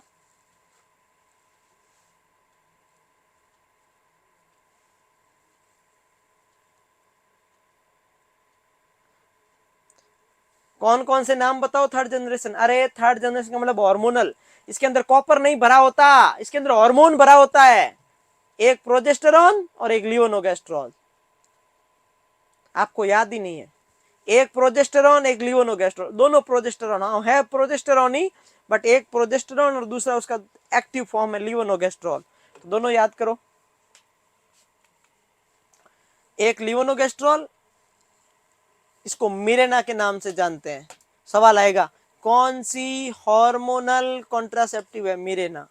कैसी होती है, मैंने अभी थोड़ी देर पहले बताया, ये देखो अभी बताया। आपको याद कुछ नहीं रहता, मैं कितना ही जोर लगाऊं ना, आप करोगे अपने हिसाब से ही। मैंने अभी बोला यहाँ लिखा हार्मोनल है, मिरेना बोलते हैं, थर्ड जनरेशन है, अभी बोला नाम भी लिखा लिवोनोगेस्ट्रॉल, फिर भी आप अपने हिसाब से रहोगे। क्या ही बोलूं मैं, टी शेप की है, 52 लिवोनोगेस्ट्रॉल रिलीज होता है 20 mcg per day, replace 5 to 10 year बाद में रिप्लेस करते हैं। फिर आएगी प्रोजेस्टेरॉन, उसको 1 साल बाद रिलीज करते हैं। कितने साल बाद, 1 साल बाद। कितने साल बाद, 1 साल बाद। सेकंड आएगी प्रोजेस्टेरॉन, उसको कितने साल बाद, 1 साल बाद। इसको कितना, 5 to 10, एंड ऑप्शन में नहीं हो तो 7 साल एकदम एग्जैक्ट राइट आंसर होगा। दूसरी है प्रोजेस्टेरेट, क्या नाम है, प्रोजेस्टेरेट, ये भी प्रोजेस्टेरॉन ही है but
30 mg progesterone, release every day 65, remove after 1 year, helpful in menorrhagia. ये थोड़ा ब्लीडिंग में भी।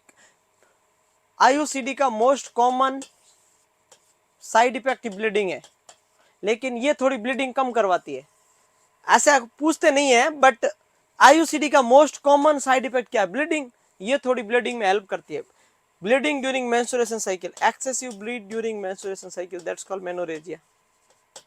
Excessive bleeding during menstruation cycle, उसको बोलते हैं मेनोरेजिया। तो उसमें थोड़ी सी हेल्पफुल है दूसरों के कंपैरिजन में, दूसरों के कंपैरिजन में ये थोड़ी हेल्पफुल है।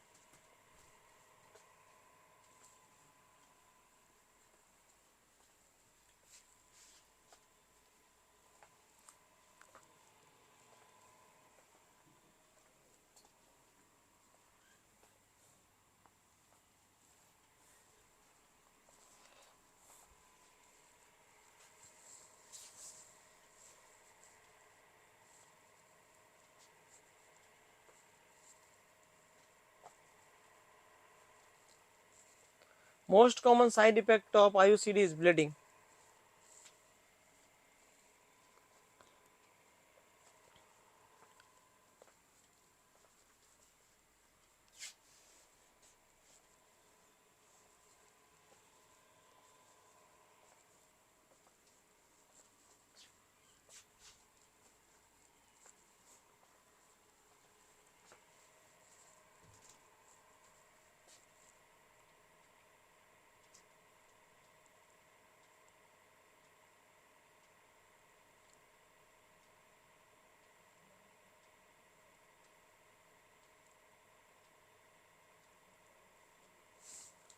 हो गया। अब लिखो गाइनेफिक्स। ये मत लिखना एक ही, दोनों डबल एक ही बात है।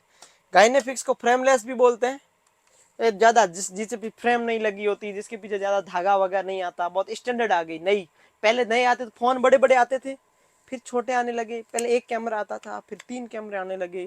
पहले मेगापिक्सल छोटा था, फिर बड़े मेगापिक्सल होने लगे। पहले साउंड क्वालिटी अच्छी नहीं थी, फिर साउंड क्वालिटी अच्छी आने लगी।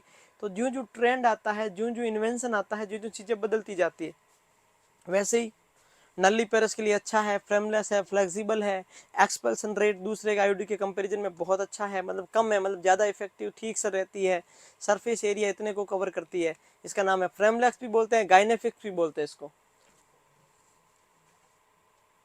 आईयूसीडी की प्रेजेंस को कंफर्म कैसे करते हैं? वेरी गुड, आयु यूएसडी से करेंगे।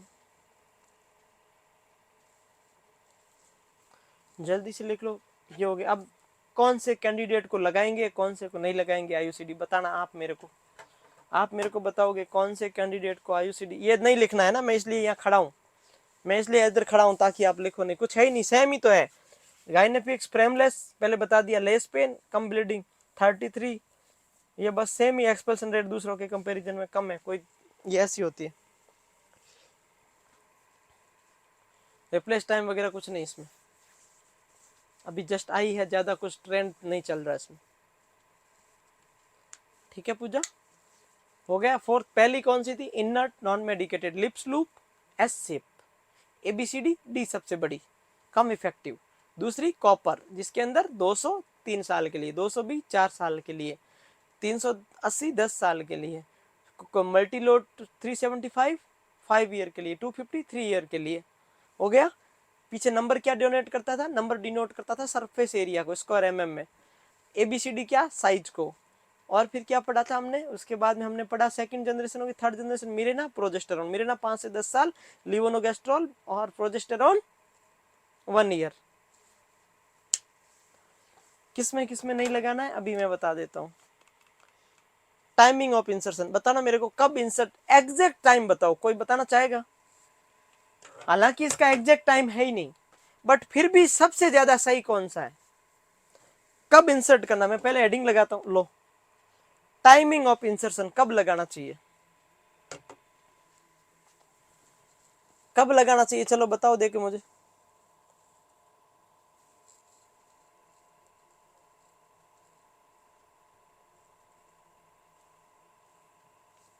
अरे कब लगाना चाहिए?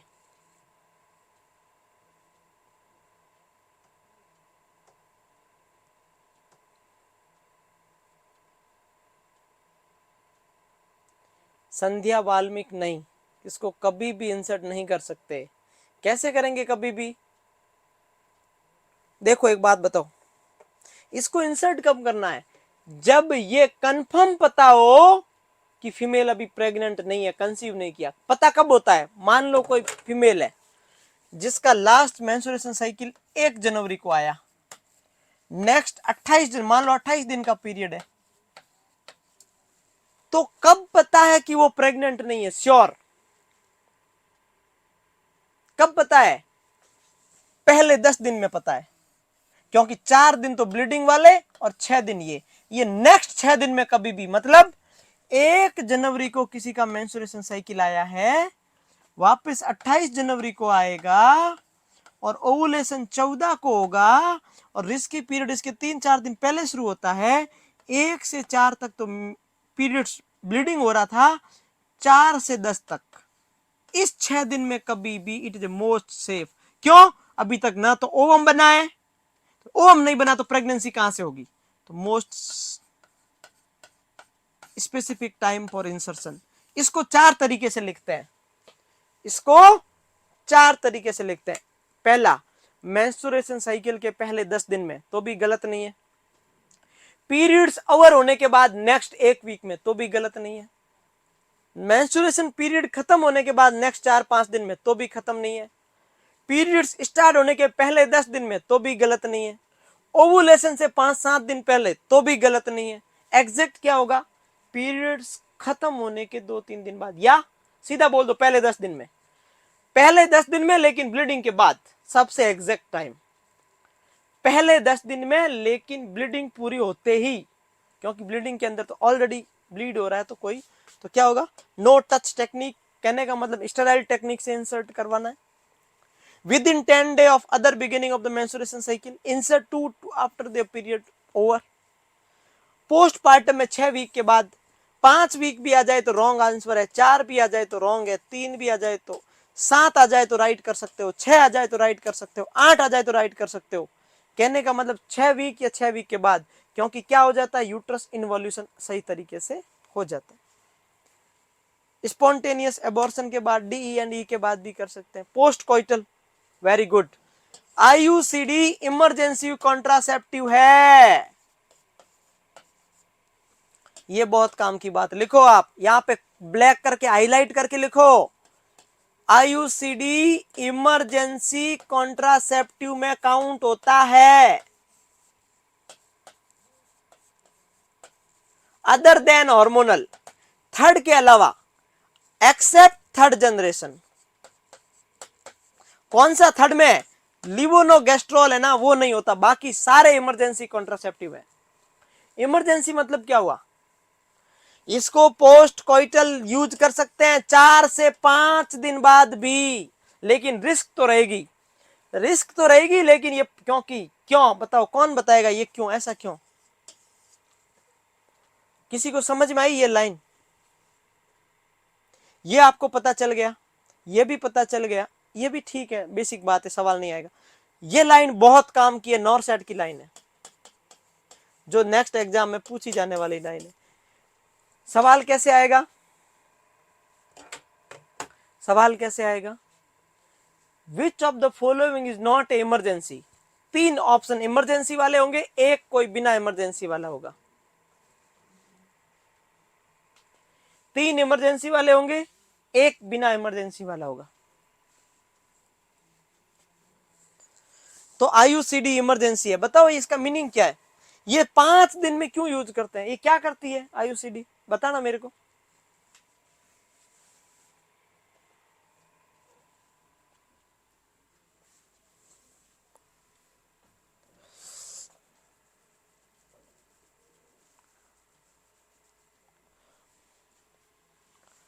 बताओ।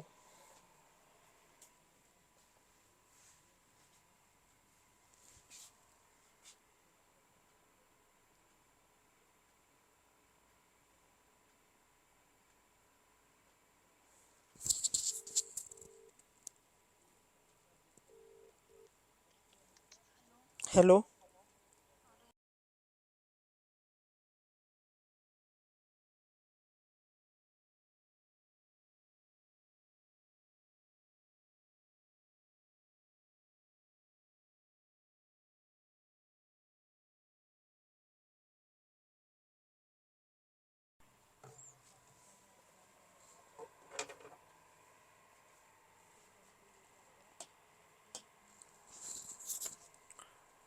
इसका क्या मीनिंग है?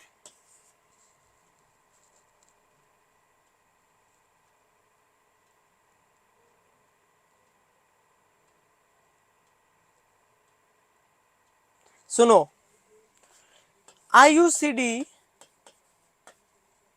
फर्टिलाइजेशन को प्रिवेंट करती है।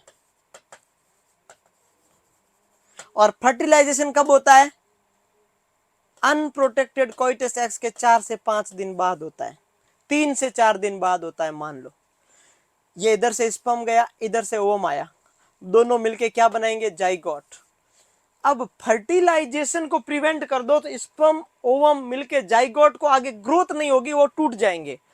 इसीलिए इसीलिए आईयूसीडी का साइड इफेक्ट है एक्टोपिक प्रेगनेंसी। इसीलिए कैसे? सुनो, ये फैलोपियन ट्यूब है, ये यूट्रस है, मान लो यहां से स्पर्म आया, यहां से ओवम आया, ये एम्पुला पार्ट है, यहां फर्टिलाइजेशन होता है।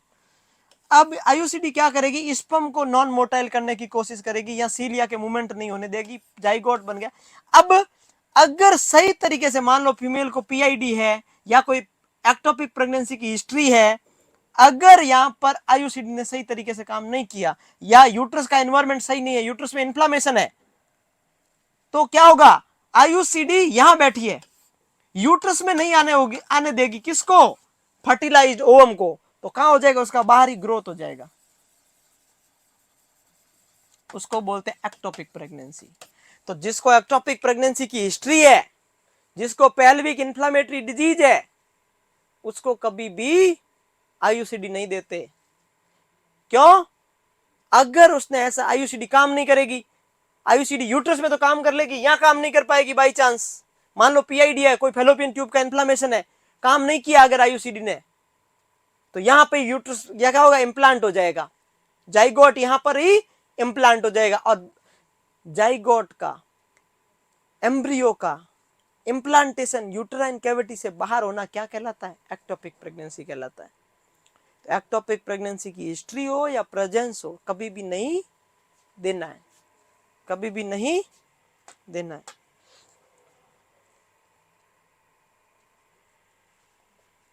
समझ गए?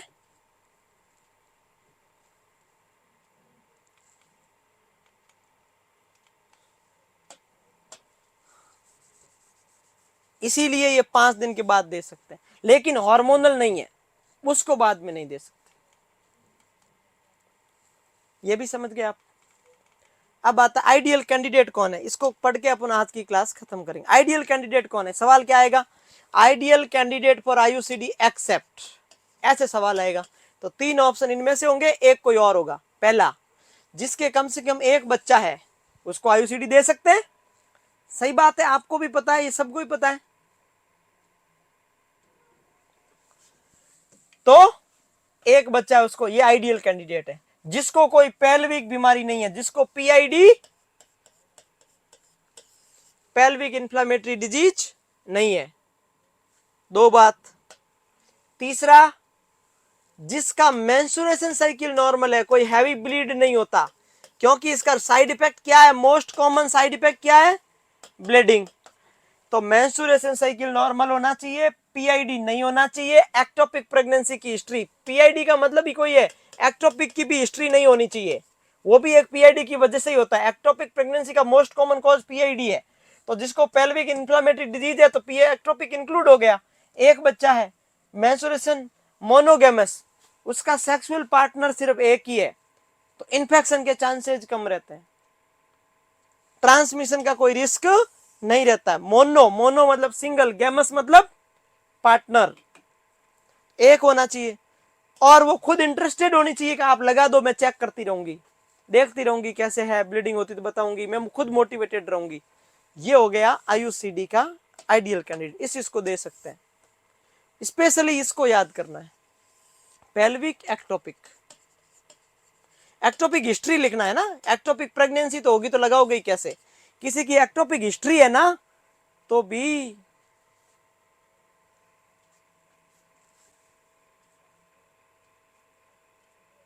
हाँ पूनम सही बात है।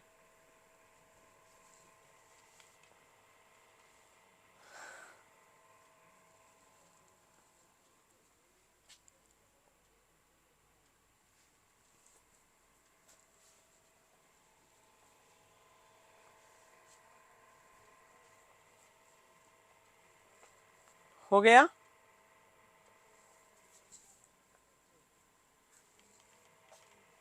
एडवांटेज क्या है? एडवांटेज क्या है? सस्ती है, ज्यादा महंगी नहीं।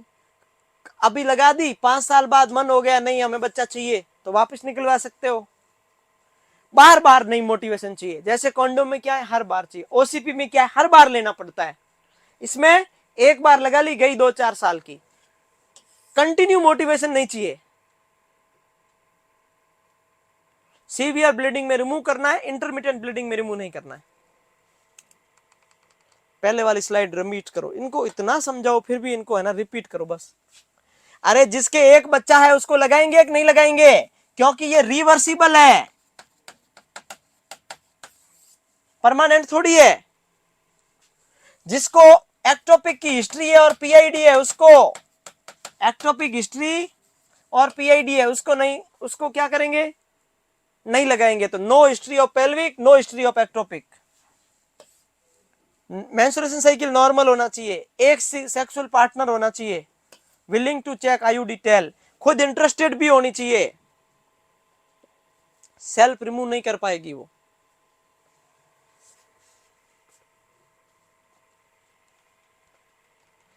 एडवांटेज क्या है? सस्ती है, वापस निकाल सकते हैं, रोजाना का मोटिवेशन का झंझा खत्म, लॉन्गेस्ट कॉन्ट्रासेप्शन। डिसएडवांटेज अपन पढ़ेंगे कल। Ectopic pregnancy, failure rate, menstruation abnormality, contraindication कल पढ़ेंगे। यहां तक कर लो, यहां तक लिख लो, ठीक है।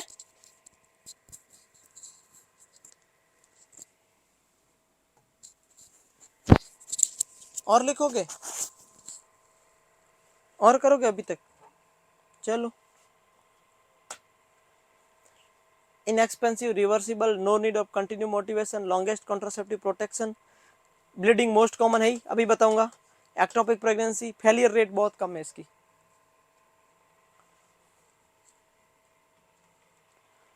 फिर कॉन्ट्राइंडिकेशन, ये लिख लो फटाफट।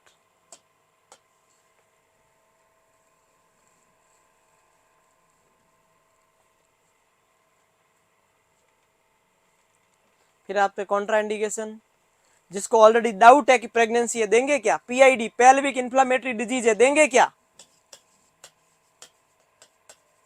पीआईडी का मतलब है पेल्विक इन्फ्लामेटरी डिजीज। जिसको पता नहीं क्यों वजेनल ब्लीडिंग होगी, देंगे क्या? फीमेल रिप्रोडक्टिव ऑर्गन का कैंसर है तो लगाएंगे क्या? फीमेल रिप्रोडक्टिव ऑर्गन का कैंसर है। एक्टोपिक प्रेगनेंसी की हिस्ट्री है, देंगे क्या? 6 वीक के अंदर अंदर नहीं देंगे। सिजेरियन सेक्शन, इसका मतलब क्या है? Caesarean section. Diabetes, copper allergy, क्योंकि कॉपर होता है उसके अंदर सेकंड जनरेशन में, तो विल्सन डिजीज मतलब कॉपर टॉक्सिटी। कॉपर एलर्जी या कॉपर टॉक्सिटी है तो देंगे क्या? नहीं देंगे, क्योंकि इसकी किसकी बनी होती है?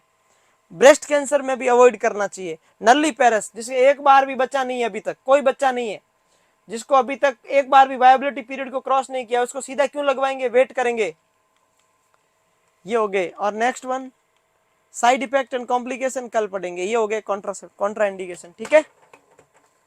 सभी को कल के पेपर के लिए हार्दिक बधाई, शुभकामनाएं, एडवांस में अग्रिम। All the best, God bless you all. आराम से देख के करना पेपर, 2 बार अटेम्प्ट देख के करना, ऐसे करके। All the best, take care ना।